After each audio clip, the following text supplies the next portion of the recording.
Sarah Martinez stood in her bathroom that morning, staring at herself in the mirror with a mixture of hope and anxiety. Her hands trembled slightly as she applied mascara to her dark brown eyes. At 28 years old, she'd spent nearly a decade working at Joe's Diner, the same small establishment where she'd started as a nervous, 19-year-old with minimum wage dreams and nothing else. 7 years had passed, and while she'd become the most reliable and respected waitress on staff, earning Employee of the Month plaques that lined her cramped apartment walls, she knew deep down that life had passed her by somehow. Her coworkers had moved on to better things, college degrees, successful careers, families. But Sarah remained, serving coffee and eggs to the same regulars who'd become like family because they were the only family she truly had. The phone call had come exactly 1 week ago. It was unexpected, startling even. Her father, Richard Martinez, a wealthy businessman whom she hadn't seen in person for nearly a decade, had called her out of the blue. His voice sounded different than she remembered, softer somehow, less commanding. He'd been brief and direct, as he always was. "Sarah, I want to see you. I need to see you. Can you take some time off work? I want to take you somewhere special, just us. We need to talk." Her heart had nearly stopped. All the years of hurt, of feeling abandoned when her parents divorced, of watching her mother struggle financially while her father seemed to move on with ease, threatened to surface. But something in his voice suggested genuine remorse. She'd agreed without thinking much about the logistics, which was unusual for her. Sarah was typically careful, methodical, calculating her next move to ensure stability. Now dressed in her best outfit, a cream-colored blouse and carefully pressed navy pants that she'd bought specifically for this occasion, she looked at herself one final time. Her dark hair, usually tied back in a practical ponytail for work, cascaded over her shoulders in waves. She'd spent an hour curling it, something she rarely did for herself. Makeup that usually consisted of basic lipstick was now more elaborate. Foundation, blush, eyeshadow, and shades that complemented her olive skin tone. She wanted to look successful, put together, like someone who hadn't been serving tables in a diner for 7 years. She wanted her father to be proud of her, even though she knew deep down that pride should come from within. But that understanding didn't stop the ache in her chest, the desperate hope that maybe, just maybe, this would be the beginning of healing their fractured relationship. The drive to Denver International Airport took 45 minutes. Sarah's shift supervisor had been thrilled to give her time off, practically insisting she go.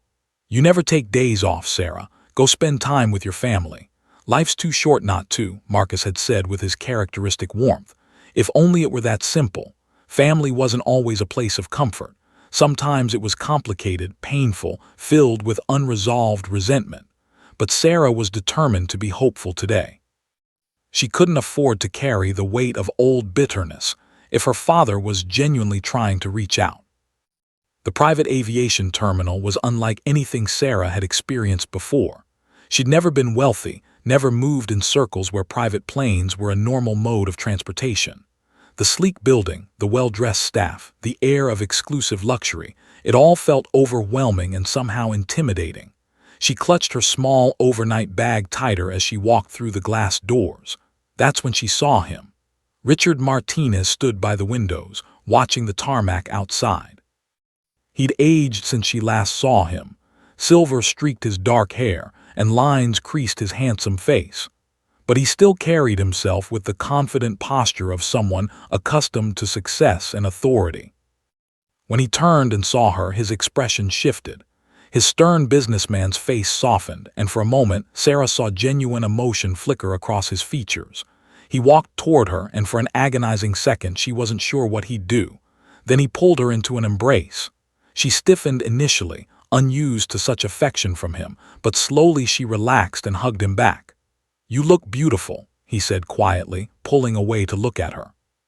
"You look like your mother did when I first met her." The mention of her mother brought complicated feelings, but Sarah pushed them aside. "Hi, Dad," she said simply. It felt strange on her tongue. She hadn't called him that in so long. The Cessna was small but luxurious in a way that made Sarah's eyes widen. The cabin featured cream-colored leather seats, polished mahogany accents, and small windows that promised views of the Colorado landscape. A flight attendant greeted them warmly and offered champagne and fresh pastries. Sarah settled into a seat that reclined like a bed, watching her father through the partition as he spoke with the pilot, reviewing flight plans and weather conditions. He did everything with such assured competence. Once they were airborne, he returned to sit across from her, a warm smile on his face. "I've wanted to do this for a long time," he admitted, accepting a glass of champagne from the attendant. Sarah declined, opting for water. "I've regretted a lot of things, Sarah. The divorce, being absent, choosing my career over being your father. I've spent the last decade building an empire, and you know what? None of it matters if I don't have you in my life."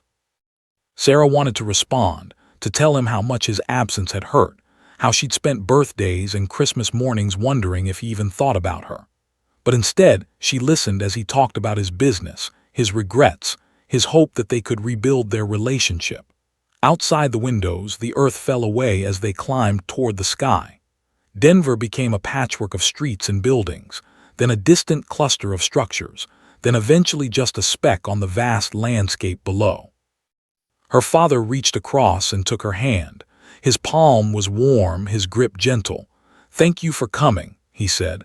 "Thank you for giving me a chance to be your father again." For the first time in years, Sarah felt something shift inside her. Maybe the past couldn't be erased, but the future was still being written. Maybe this trip would be the beginning of something beautiful. Maybe they could find their way back to each other. As the Cessna leveled off at cruising altitude and the pilot announced smooth skies ahead, Sarah squeezed her father's hand and allowed herself to hope. She watched the landscape roll beneath them, mountains and forests and rivers creating a beautiful tapestry of natural wonder. Neither of them knew that within 20 minutes, everything would change. Neither of them knew that this moment of peace and connection would soon transform into a terrifying struggle for survival. For now, there was only hope and the possibility of redemption. The first sign of trouble came at exactly 2,000 feet. Sarah had been gazing out the window, lost in thought about her father's apology, watching the landscape shift from suburban sprawl to the foothills of the Rocky Mountains. The light was golden, beautiful, the kind of afternoon that makes you believe in possibilities. She was holding a cup of coffee that the flight attendant had brought moments earlier, a premium blend that probably cost more than a shift's worth of tips at the diner. The cup was warm in her hands, comforting, and she was thinking about how different her life was in that moment. Then she felt it. A subtle vibration at first, barely noticeable. Sarah might have dismissed it as turbulence if not for the sudden tension that gripped her father's body across from her. His eyes, which had been warm and focused on her, snapped toward the cockpit. He'd felt it too. The vibration intensified, becoming a rhythmic shudder that rattled the coffee cup in Sarah's hands. Small items on the table between them began to shift. A pen, a packet of sugar, the flight attendant's service clipboard.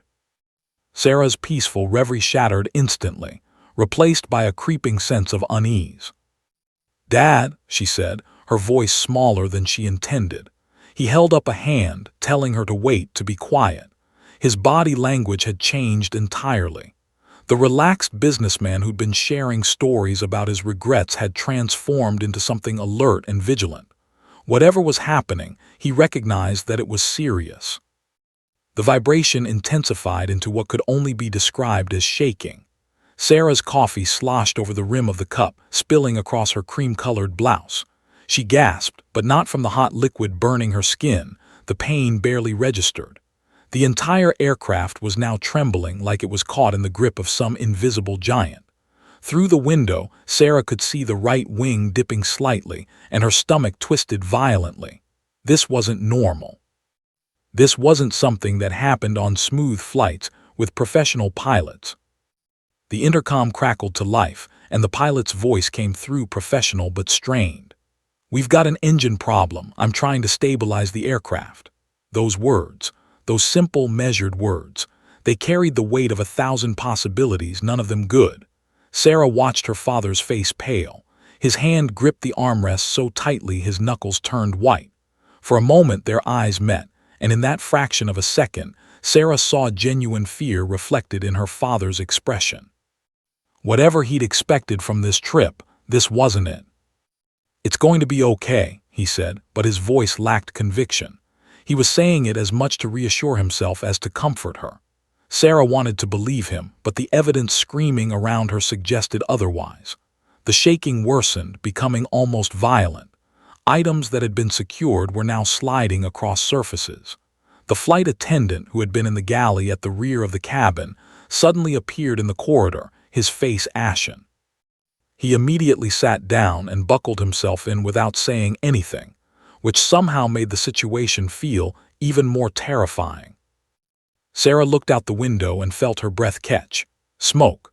Dark, oily smoke was pouring from the right engine, not a little wisp, substantial plumes that trailed behind the wing like a banner of disaster. Her hand flew to her mouth. "The engine," she whispered, pointing. Her father leaned over to look, and she watched the color drain completely from his face.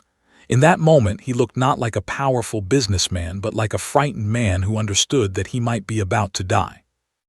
Another violent lurch. This time, the aircraft's nose dipped sharply downward. Sarah felt the sensation of falling.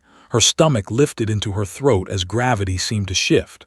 Her father unbuckled his seatbelt abruptly and moved toward the cockpit, his fear overriding whatever sense had kept him seated moments before.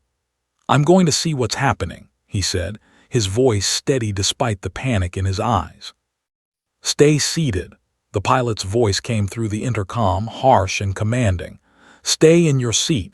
We're losing altitude faster than expected." The words hung in the recycled air like a death sentence. Losing altitude, faster than expected.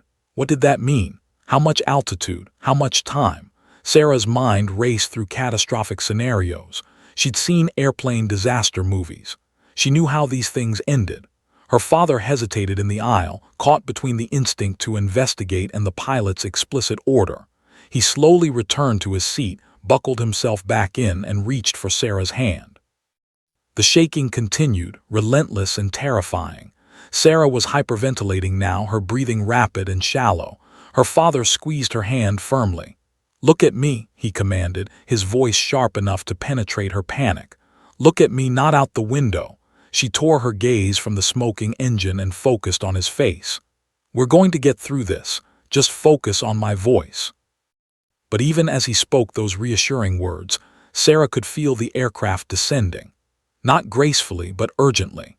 The angle of the cabin seemed wrong, tilted downward in a way that made her feel like they were no longer flying but rather falling.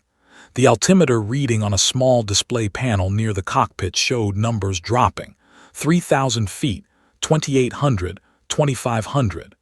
Each decrease felt like another second of life slipping away. Through the window, Sarah caught glimpses of the world below.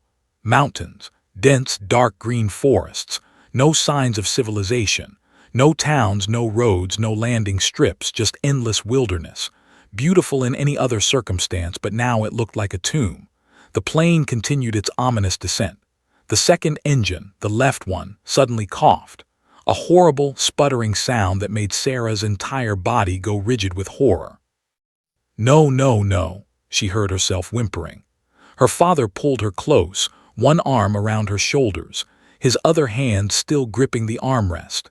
She could feel his heart pounding against her back, feel the rise and fall of his chest as he fought to maintain his own composure. The pilot's voice crackled through the intercom again, and this time Sarah could hear the fear he was no longer bothering to hide. "We're losing both engines.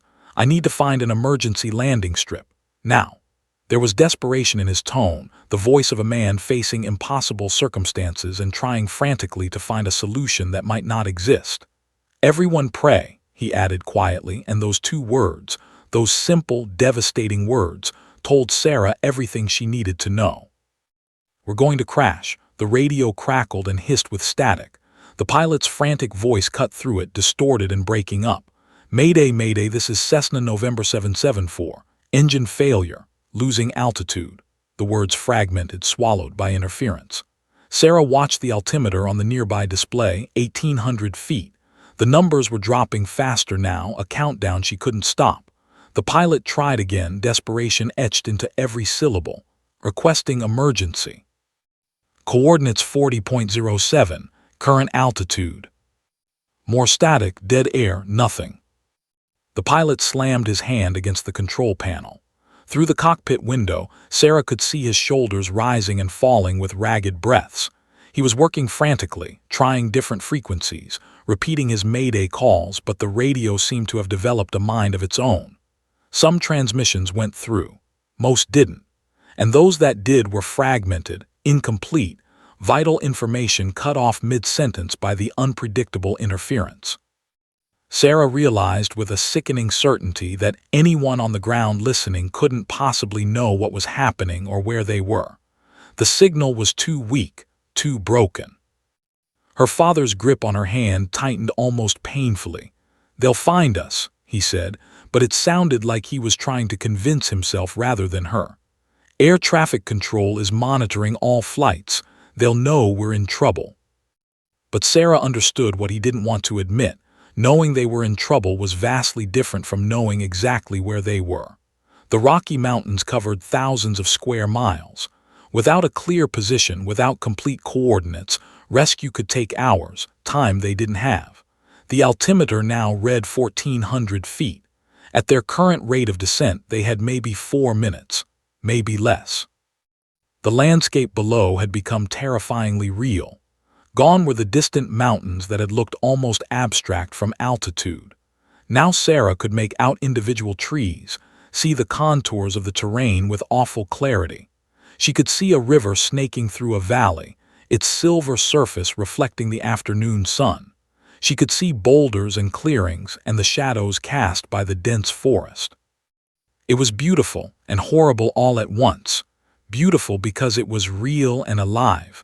Horrible because it represented the unforgiving ground that was rushing toward them at impossible speed. The aircraft lurched again, and Sarah heard a sound she'd never forget, a grinding, mechanical shriek that suggested something vital was failing. One of the hydraulic systems, perhaps. The control surfaces became harder for the pilot to move. She watched his arms straining against the yoke, muscles tensing as he fought to maintain any semblance of control. Sweat dripped down his temples. His jaw was clenched so tightly she could see the muscles working. Come on," he muttered under his breath, as though he could coax the failing aircraft into obedience through sheer will and determination. "Just give me a few more minutes, just a little bit more." But the Cessna had different plans. The right engine coughed one final time and went silent. The vibration that had plagued them for the last few minutes suddenly stopped, leaving an eerie quiet that somehow felt worse than the noise. The silence meant the engine was completely dead now. Both engines were failing. One had already quit entirely. The other was sputtering on its last breath, providing minimal thrust. Sarah's breath came in short, sharp gasps. Her vision seemed to tunnel, focusing only on the altimeter. 1,200 feet, 1,100. The numbers that represented their remaining altitude felt like a ticking clock counting down to annihilation. She thought of her mother, who'd passed away 5 years ago from cancer. Sarah had been at her bedside, holding her hand as she slipped away. She'd thought that was the worst moment of her life, the moment she realized she was truly alone in the world, that her father was absent and her mother was gone. But this surpassed even that. This was active, immediate danger. This was the certainty that the next few minutes would determine whether she lived or died. Her father was praying quietly, moving his lips in what might have been the Lord's Prayer or some desperate conversation with a God he'd probably stopped believing in years ago. Sarah wanted to feel angry at him, angry that his business had kept him away all these years, angry that they were here together only because of his guilt and regret, angry that if she died today, it would be partially his fault for insisting on this private flight. But anger felt small and insignificant in the face of imminent death. All she felt was a strange, detached sadness about the life she wouldn't get to live. 7 years at Joe's Diner. That's what she had to show for her 28 years on Earth. Good memories with coworkers, a steady paycheck that barely covered her expenses, and an apartment she could afford because rent control had kept it reasonable. She'd never traveled. She'd never fallen in love. She'd never taken a risk on anything meaningful. She'd played it safe, worked hard, and where had it gotten her here? In a dying aircraft, plummeting toward a forest she'd never heard of, preparing to become a tragic news story. 900 feet. The pilot suddenly shouted something unintelligible, a cry of frustration or defiance, or perhaps just the sound of a man fighting against fate itself. His hands moved across the controls with increased urgency, adjusting trim, trying to find the exact angle that might extend their glide distance by even a fraction. "There," he suddenly yelled. "I see something." Sarah's head snapped up. Through the cockpit window she saw what he'd spotted, a clearing. Not large, maybe 200 yards across at most, but it was there, a gap in the endless sea of trees. A place where the forest had been cleared or had never grown, creating a relatively flat surface. It wasn't a proper landing strip. It wasn't even close to ideal, but it was their only chance. 800 feet. The pilot banked toward the clearing, and the movement was rough, ungainly.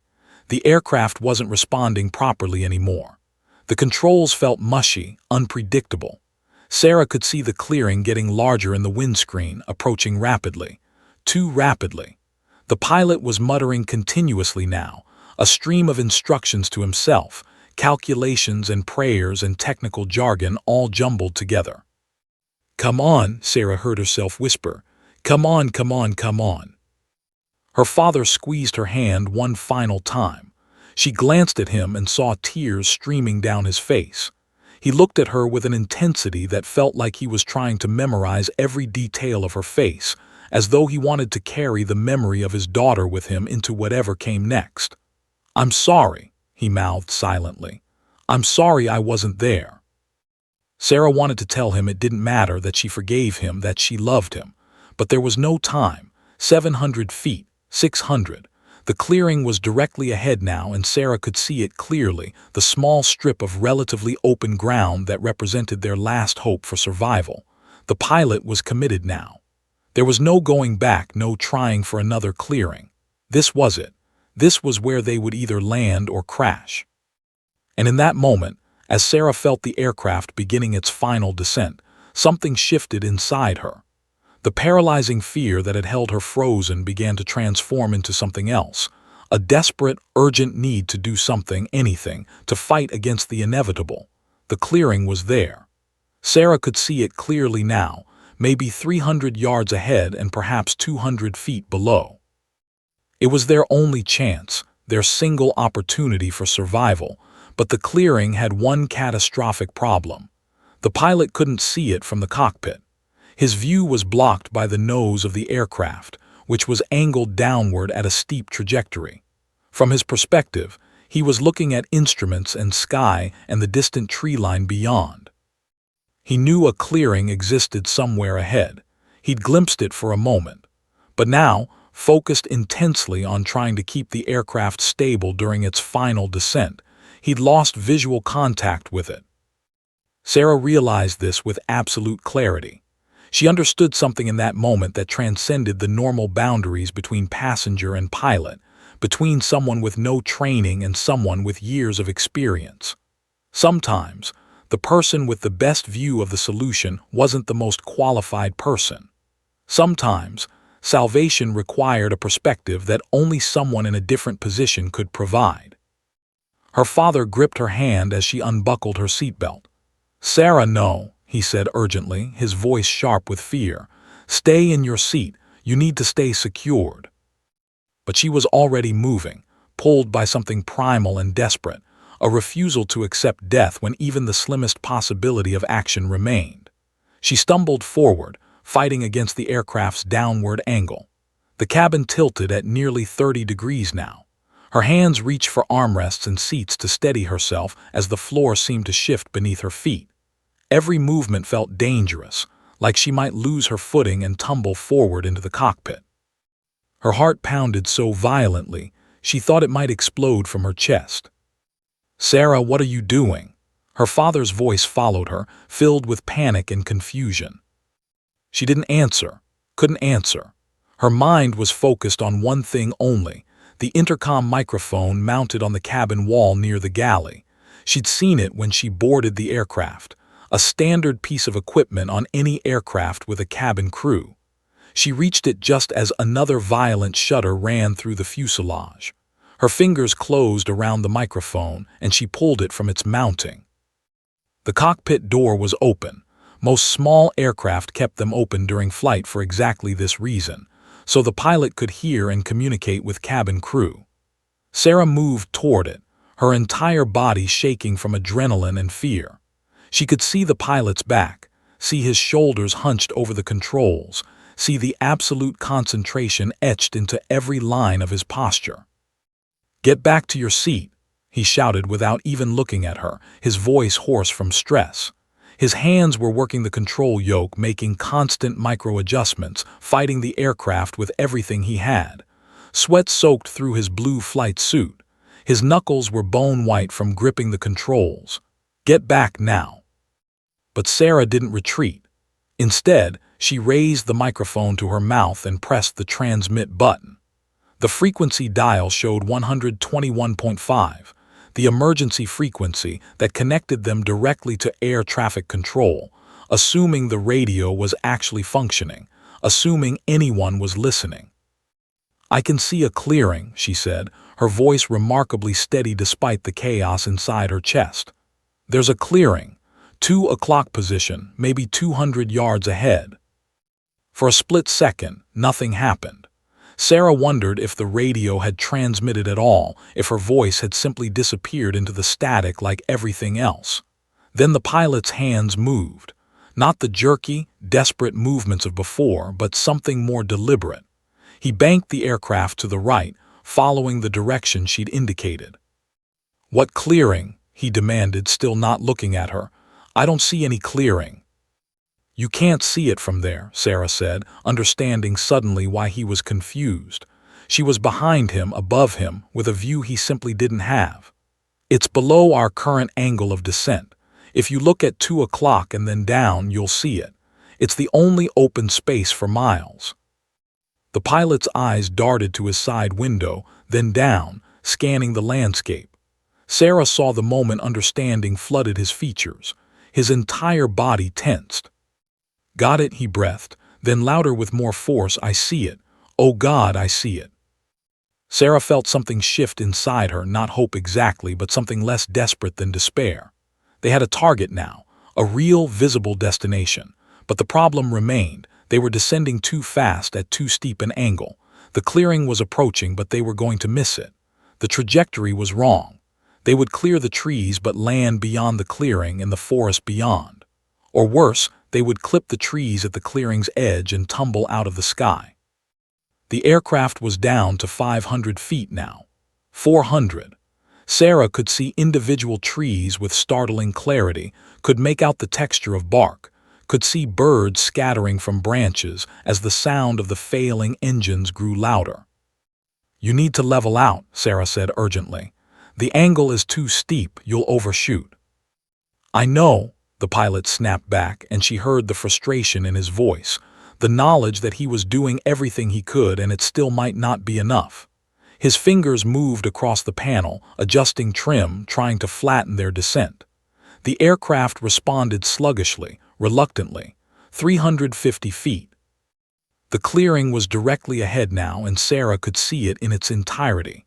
It wasn't perfect. There were boulders on one end and the surface was uneven, dotted with low scrub brush. But it was relatively flat, and it was long enough if they could just get the angle right. "Pull up," Sarah urged, her voice shaking now despite her best efforts to remain calm. "You can make it, just pull up more."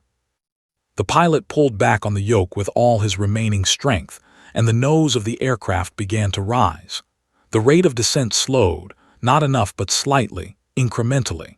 The trees at the edge of the clearing were now only 100 feet below them. Sarah could see every detail, the rough bark, the branches, the dark spaces between the trees that represented only air and empty space. They were going to make it or they weren't. There was nothing more to be done, nothing more Sarah could say or do to change what happened in the next few seconds. She stood frozen in the cockpit doorway, microphone still in her trembling hand, watching as the pilot guided the stricken aircraft toward the only hope they had. "Brace for impact," the pilot said quietly, almost to himself. Then louder, "Everyone brace for impact." Sarah turned and stumbled back toward her father, who had unbuckled himself and was standing in the cabin, one arm extended toward her. She grabbed it, and he pulled her close, wrapping his body around hers protectively. She pressed her face against his chest, feeling his heartbeat pounding as erratically as her own. The wheels touched ground, and the world exploded into chaos. The moment the pilot banked the aircraft sharply to the right, Sarah felt the G-forces push her against her father with crushing weight. It was like gravity had suddenly doubled, trebling, becoming an almost physical presence that tried to pin her in place. Her father's arm remained around her, but now his grip served a different purpose. It was all that kept her from sliding across the cabin floor.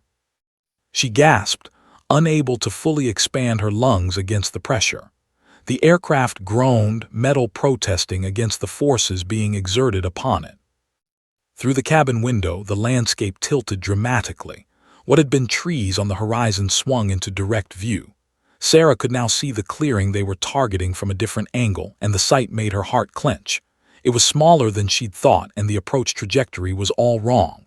They were coming in at an angle that would require a nearly impossible correction, but the pilot had committed now. There was no turning back, no second chances, no ability to circle around and try again. They had this one approach, this one chance to thread the needle between the trees and land somewhere on that precious patch of open ground. Come on," the pilot muttered, his voice tight with concentration. His hands moved constantly on the controls, making tiny adjustments, fighting the aircraft's reluctance to cooperate. Sweat dripped from his temples, and his jaw muscles worked continuously as he ground his teeth together. Just a little bit further, just a little bit more. The right engine coughed again, a horrible wet sound that suggested it was pulling in water or fuel or something else it wasn't designed to consume. The engine sputtered, recovered slightly, then weakened again. The left engine was barely producing any thrust at all now, just enough to keep the propeller spinning. They were flying primarily on momentum now, relying on gravity and the aerodynamic shape of the aircraft to keep them aloft for these final precious seconds. Sarah could see individual trees rushing past on both sides now. The forest was so close she could almost reach out the window and touch it. The detail was extraordinary and terrifying. She could see leaves, individual branches, birds scattering in panic from the noise of the approaching aircraft. She could see the rough texture of bark, could see shadows and light playing across the trunks. It was real. It was immediate. It was death approaching at terminal velocity, and all that stood between them and obliteration was the skill of a pilot who'd never trained for exactly this scenario, and the desperate hope that the clearing was exactly where Sarah's observation had indicated. 200 feet above the treetops, 150. The landing gear descended with a grinding sound that suggested the mechanism was struggling against wind resistance and mechanical damage. Sarah heard the confirmation chime indicating the gear was down and locked, but the sound seemed to mock them. What good was landing gear if they crashed before they could use it? Level out," Sarah found herself whispering, as though her voice could somehow influence the aircraft's trajectory. Her father squeezed her tighter, his chin resting on the top of her head. She could feel him trembling, could feel the rapid rise and fall of his chest as he breathed in short, sharp bursts. The pilot pulled back on the yoke with both hands, every muscle in his body straining. The nose of the aircraft began to rise, and the rate of descent slowed infinitesimally. Not enough. It was never going to be enough. The numbers that mattered most, altitude and distance to the clearing, were incompatible. They were too low too soon. They would either clip the trees at the clearing's edge or land too far into the cleared area and run out of space before they came to a stop. But then somehow they cleared the tree line. The Cessna rose over the last line of trees with perhaps 15 feet to spare, and the clearing opened up beneath them. It was rough, more rough than it had appeared from altitude. There were rocks, patches of stubby vegetation, areas where the ground was higher or lower, but it was open. It was flat enough. It was their only hope, and miraculously they were lined up with it. The pilot's focus became almost supernatural. Every ounce of his being was dedicated to touching down at exactly the right point with exactly the right attitude. If he came in too hot, too fast, they would bounce and flip. If he came in at too steep an angle, the gear would collapse. There was a window, narrow and precise, and he was attempting to hit it with an aircraft that had lost both engines and most of its control authority. 100 feet above the clearing, 90, 80. Flaps, the pilot barked, and his hands moved across the panel, extending the flaps on the wings to increase drag and slow their descent. The aircraft's nose rose as the aerodynamic configuration changed. 70 feet. 60. Trim, he said to himself, making final adjustments to the elevator trim to hold the nose at exactly the right angle. His movements had become almost meditative, born of decades of flying experience distilled into pure instinct. 50 feet. 40. Sarah closed her eyes. She couldn't watch anymore. Couldn't bear to see the ground rushing up at them. She pressed her face against her father's chest and held her breath, waiting for impact. 30 feet, 20. The aircraft was descending now at what the pilot had calculated as the optimal rate, slow enough to absorb without breaking apart, fast enough to land before they drifted backward onto rough terrain. Sarah heard the whistle of wind across the fuselage, heard the whisper of air over the surfaces of wings and tail, heard the barely running engines producing a dying gasp of thrust. 10 feet, 5. The pilot's hands stilled on the controls. He'd done everything he could do. The rest was physics and luck and the forgiveness of the earth below. The wheels touched the ground. For a fraction of a second, an almost impossible silence fell over the cabin. A moment of contact, of connection with solid earth, of a possibility that might actually transform into reality. Sarah's eyes snapped open. Through the window, she saw the ground rolling beneath them, could see the rough terrain passing at impossible speed. Then the landing gear hit a rock. The impact was violent and immediate. The right wheel collapsed and the aircraft lurched sideways. Sarah was thrown against her father with bone-jarring force. The fuselage scraped against stone and earth, and sparks erupted outside the window, brilliant, orange sparks that streaked past like dying stars. Metal shrieked, a sound like the very substance of the aircraft was tearing apart. The left wing dipped suddenly, and Sarah thought for a moment that they were going to flip, going to cartwheel across the ground in a final, fatal somersault. But the pilot, in a move born of pure instinct and desperation, yanked the control stick hard to the left. The wing came back up barely, just enough to prevent the flip. The aircraft continued to skid sideways across the rough ground, shedding pieces of itself as it went. The nose struck something, a rock or a depression, and the entire cabin pitched forward. Sarah felt her father's grip loosen as the forces overwhelmed his ability to maintain his position. And then, with a final bone-jarring shudder, the aircraft came to a complete stop. The silence that followed was absolute and overwhelming. For several seconds that felt like hours, no one moved. No one breathed. No one spoke. The silence was so complete, so absolute, that Sarah wondered if she was dead. Perhaps this was what death felt like, an absence of sensation, of sound, of anything that suggested life still existed. Her ears rang with a high-pitched whine that might have been tinnitus or might have been her nervous system's response to trauma.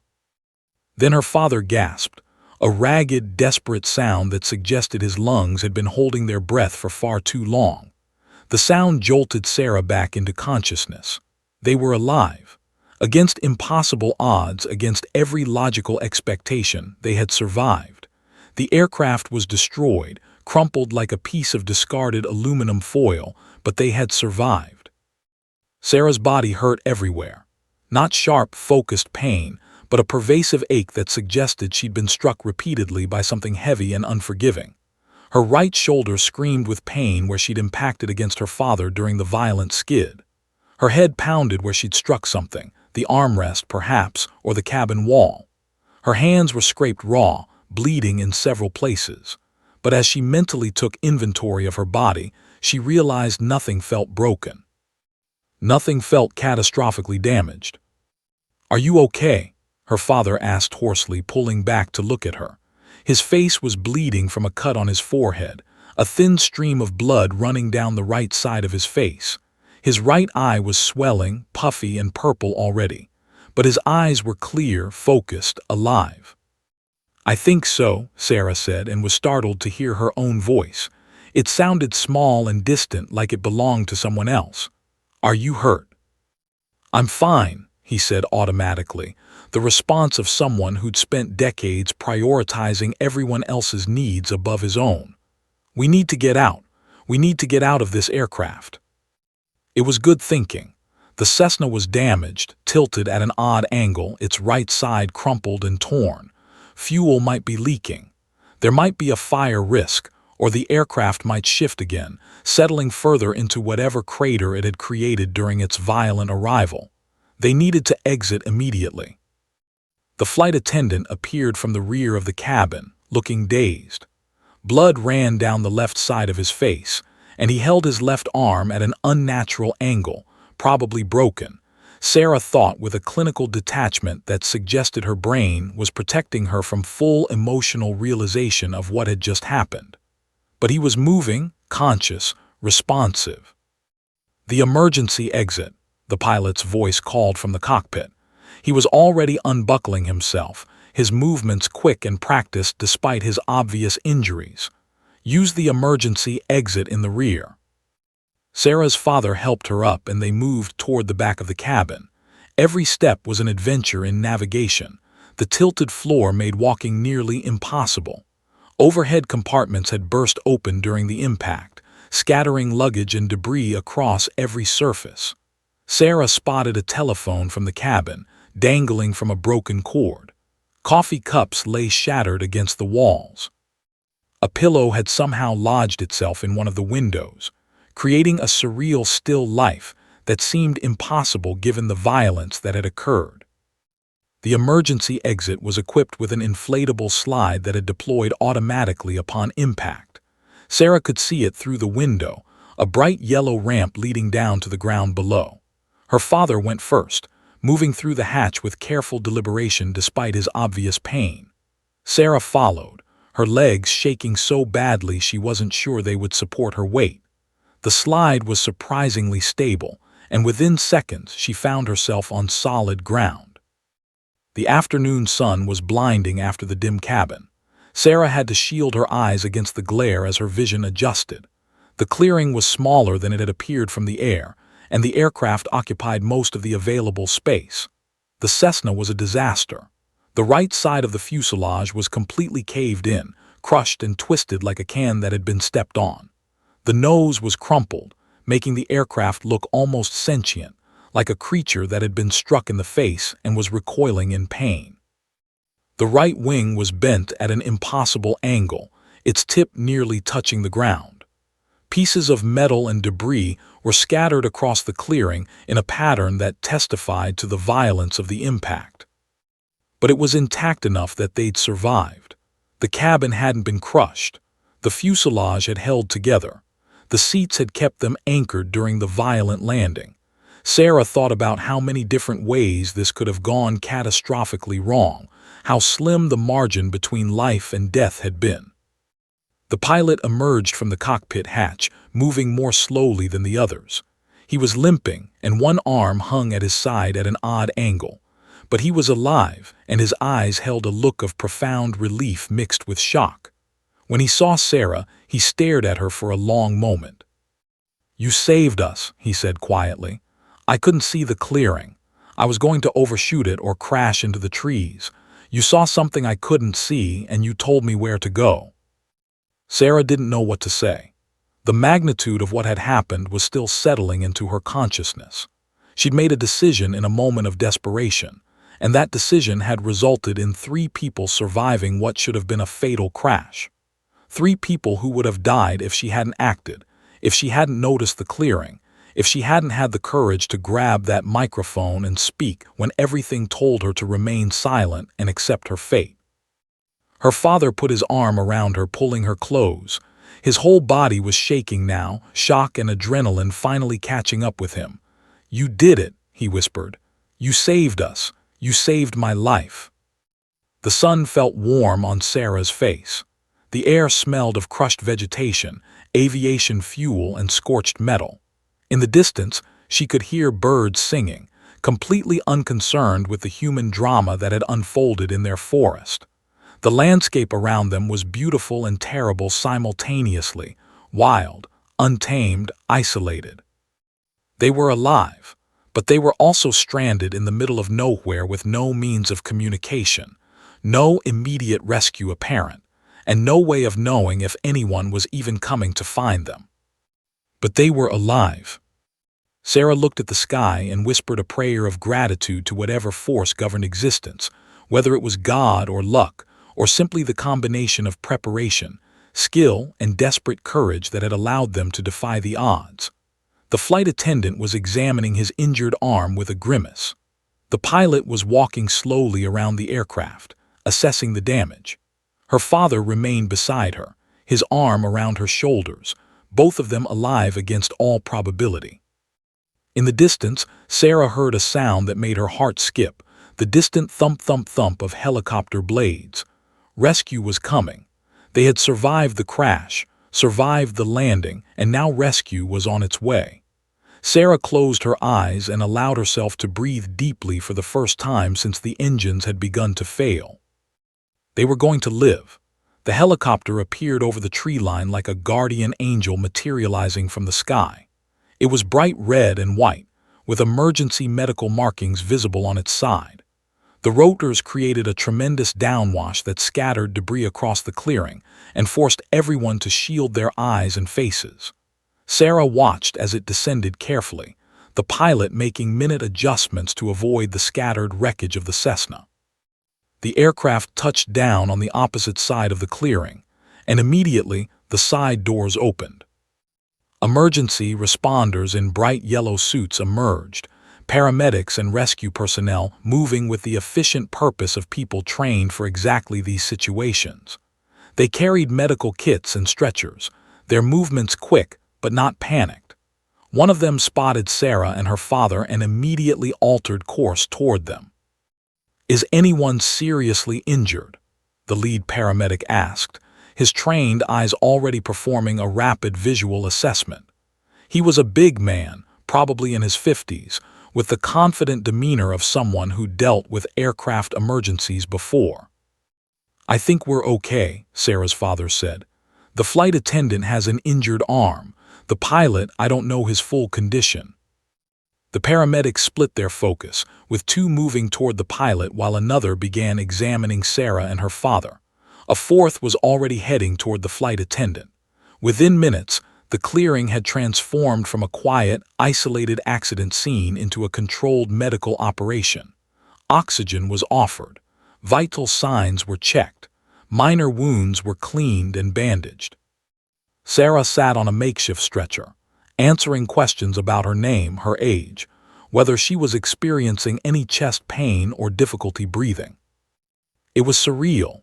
Minutes ago, she'd been facing death. Now she was being tended to by professional medical personnel in one of the most remote locations she could imagine. The contrast was so stark that her mind struggled to process it. "We need to transport you to a hospital for full evaluation," the paramedic told her. "Even if you feel okay, trauma like this can have delayed effects. You need imaging, observation, the whole protocol." Sarah nodded, too exhausted to argue. She watched as the pilot was helped onto a stretcher. He caught sight of her and made eye contact. Even from a distance, she could see the intensity in his gaze, gratitude mixed with something else. Recognition. Understanding. He was looking at her like she'd saved his life because she had. As the paramedics prepared to load the survivors onto the helicopter, Sarah noticed something that made her heart stop. There were other helicopters in the sky. News helicopters. They were maintaining a respectful distance, but they were definitely there, their cameras trained on the scene below. She hadn't heard them arrive, but their presence was unmistakable. "How did they get here so fast?" she asked the paramedic. "Your emergency broadcast on 121.5, he said. Air traffic control recorded it and reported it to emergency services. Within minutes, it was on the news. By the time we arrived, every media outlet in Colorado was monitoring this frequency. They've been following us since we took off."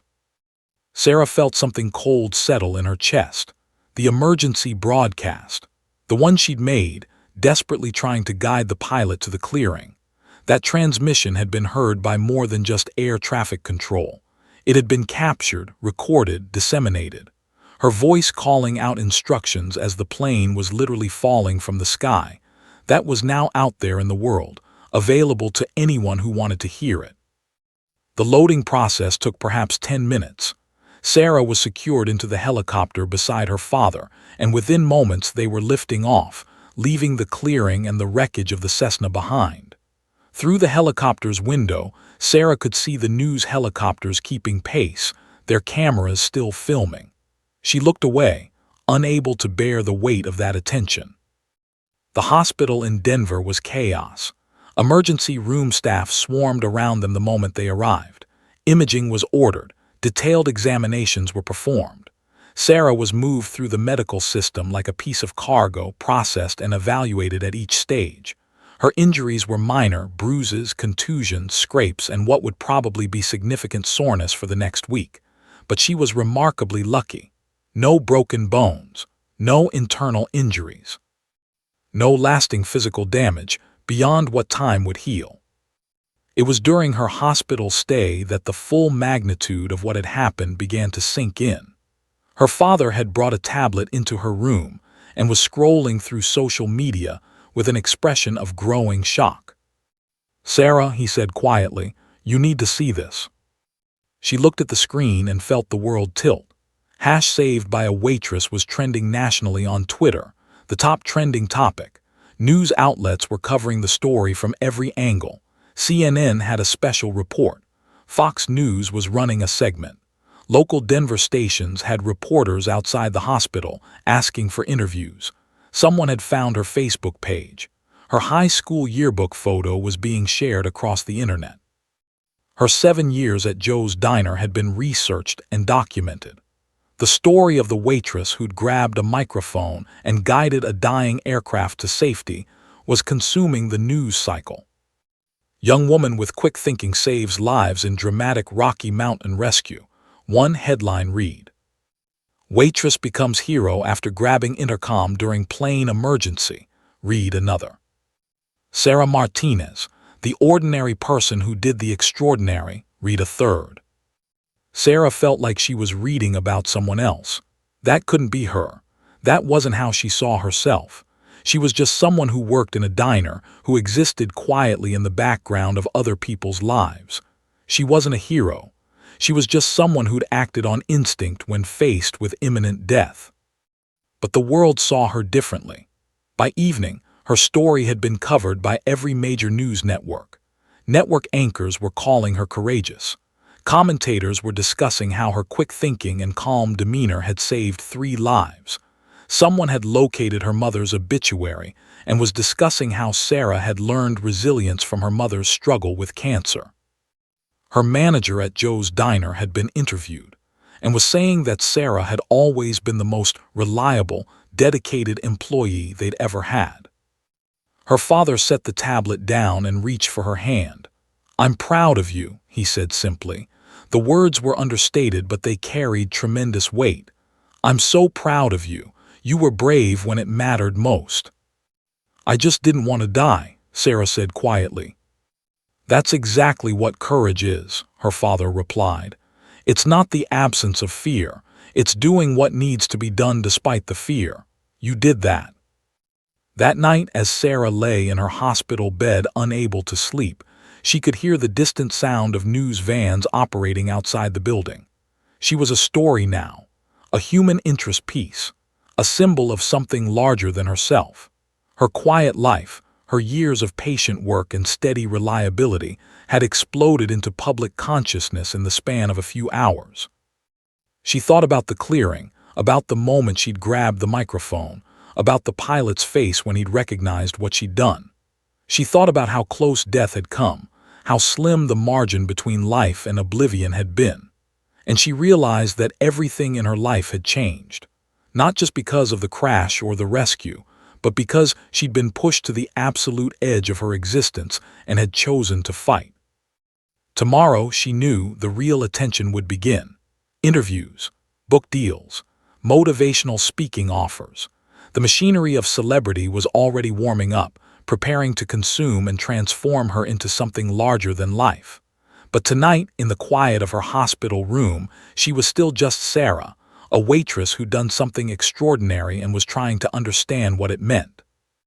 Sarah stood at the podium of the Grand Ballroom in Chicago, looking out at an audience of nearly 500 aviation professionals, engineers, pilots, and safety officers. The room was silent, waiting for her to speak. She was no longer the waitress from Denver. She was Sarah Martinez, the woman who'd guided a dying aircraft to safety, now working as an aviation safety consultant for the Federal Aviation Administration. 6 months had passed since the crash. 6 months of transformation, so complete that sometimes she barely recognized herself. The National Aviation Heroism Award sat on a table beside the podium, a bronze sculpture of an aircraft in flight, its inscription reading, "In recognition of exceptional courage and quick thinking that saved lives in critical circumstances." Her name was engraved on it, along with the names of the pilot and the flight attendant, all three of them recognized for their roles in the survival of that day. But Sarah knew the truth. The pilot had done the flying. The flight attendant had helped evacuate them from the wreckage. But she had been the one to see what no one else could see, and in that moment of clarity, she had spoken truth to power. "I want to tell you," she began, her voice steady and clear, "about the moment that changed everything. Not the crash itself, but the moment before impact when I realized that fear and acceptance weren't the only choices available to me." The audience leaned forward, hanging on every word. Sarah had given this speech 17 times now in different cities, different venues, always to standing ovations. The FAA had recognized something in her, not just the heroism of that day, but an ability to communicate about safety in ways that resonated with people at a human level rather than a purely technical one. "I was a waitress," she continued. "I served coffee and eggs to the same people every day. I wasn't trained to fly aircraft. I had no expertise in emergency procedures. I had no special qualifications that would suggest I was capable of doing anything remarkable, but I had something else. I had perspective. I had a position that allowed me to see something the pilot couldn't see, and I had a choice about what to do with that information." She paused, letting that sink in. Too often, we remain silent when we see something wrong. We assume that the person in authority, the expert, the professional, the one who's supposed to know, has everything under control. We defer. We step back. We accept that our observations aren't valuable. But what I learned that day is that sometimes the person with the clearest view is the one you least expect. After the speech, Sarah was mobbed by attendees wanting to shake her hand, wanting to tell her how her story had inspired them. A young woman, probably early 20s, waited patiently until everyone else had moved away, then approached hesitantly. "I just wanted to thank you," the young woman said. "I'm a flight attendant and I've been struggling with whether I belong in this industry, but hearing you talk about how your position gave you valuable perspective, it made me realize that safety isn't just about the pilots. It's about all of us watching out for each other." Sarah hugged her. This was why she'd taken the FAA job, not for the salary or the prestige, but for moments like this, when she could help someone else understand that their voice mattered, that they had value, that they could make a difference. The transformation had been almost dizzying. Within 2 weeks of the crash, 3 major publishers had offered her book deals.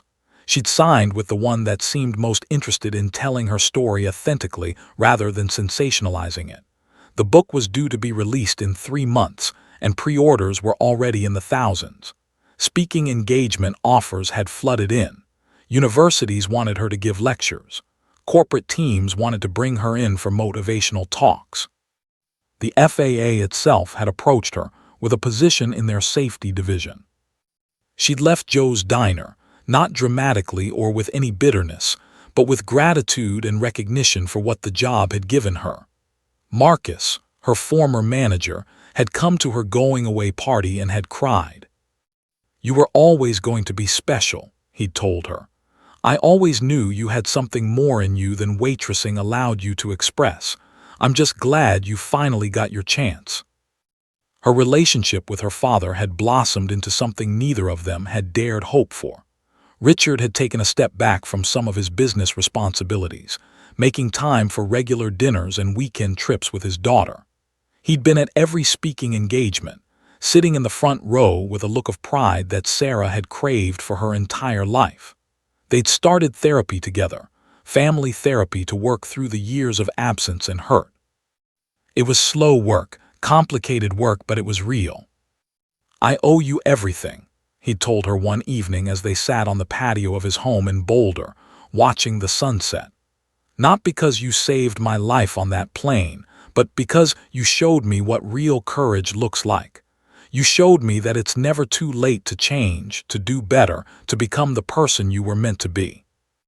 The most surreal moment had come when Sarah received a call from the pilot. His name was Captain James Morrison, and he'd been flying commercially for 37 years. He'd asked if they could meet, and Sarah had agreed, though she was nervous about what he might want to discuss. They'd met at a coffee shop near the Denver airport. Captain Morrison had aged noticeably since the crash, his hair grayer, his movements slower, but his eyes held the same intensity she remembered. "I want you to know something," he'd said, stirring his coffee slowly. "In 37 years of flying, I've never failed an approach. I've never lost an aircraft. I pride myself on preparation and skill. But that day I would have died. We all would have. Not because I wasn't skilled or prepared, but because I was facing something no amount of training could have fully equipped me for. And you, a passenger with no aviation experience, you saw what my expertise couldn't see. That's humbled me in ways I can't fully express. I'm retiring next month. I've decided I want to spend my remaining years helping young pilots understand that asking for help, accepting input from unexpected sources, and maintaining humility in the face of complex problems, those things are just as important as technical skill." Sarah had cried during that conversation. Not sad tears, but tears of understanding.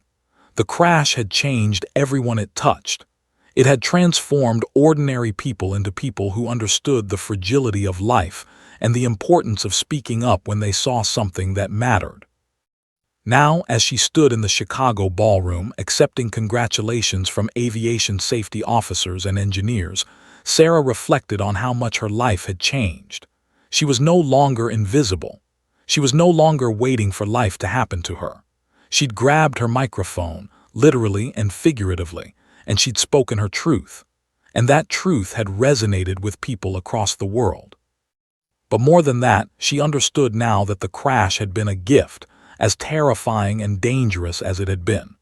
It had forced her to choose between fear and action, between acceptance and resistance. She'd chosen resistance. She'd chosen action. And in doing so, she discovered a version of herself she never knew existed. As she left the ballroom that evening, fielding interview requests and booking additional speaking engagements, Sarah thought about the 17-year-old Sarah who'd started at Joe's Diner with nothing but a desperate need for employment. That Sarah would never have believed that she could stand before hundreds of aviation professionals and command their attention and respect. That Sarah would never have believed she could change someone's life trajectory with a few spoken words at exactly the right moment. But extraordinary things happened when ordinary people decided they wouldn't accept the default narrative of their own lives. Sometimes, all it took was one clearing in the forest, one person with the courage to speak, and one moment of refusing to accept that fate was predetermined. Sometimes that was enough to change everything.